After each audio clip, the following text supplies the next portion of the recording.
Admissions open.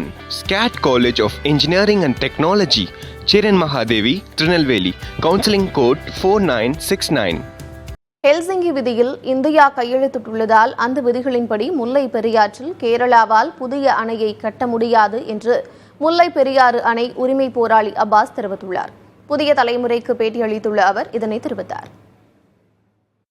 Kerala ஏற்கனவே 2 வரைவு திட்டங்கள் அனுப்பியும் அந்த 2 வரைவு திட்டங்கள் அனுப்பியும் அந்த 2 வரைவு திட்டங்களையும் சுப்ரீம் கோர்ட் நிராகரித்து விட்டது. ஆகவே தமிழக அரசு உடனடியாக தக்க நடவடிக்கை எடுத்து இந்த 142 அடி தண்ணீரை தேக்குவதற்கும் கூடாது என்ற திட்டத்தை அடிப்படையாக வைத்து முல்லைப்பெரியார் அணையின் மீது குறுக்கே அணை கட்ட திட்டமிடுகிறது. புதிய அணை என்பது கேரளாவால் சாத்தியப்பட முடியாது. ஏனெனில் எல்சங்கி லா ஆஃப் எல்சங்கி என்ற உலக விதியின்படி கீழ்ப்பகுதி மக்களுடைய பயன்பாட்டிற்கு எந்த குந்தகமும் வராமல் இருக்க வேண்டும் என்பது அந்த விதி. அதில் இந்தியா கையெழுத்திட்டிருக்கிறது.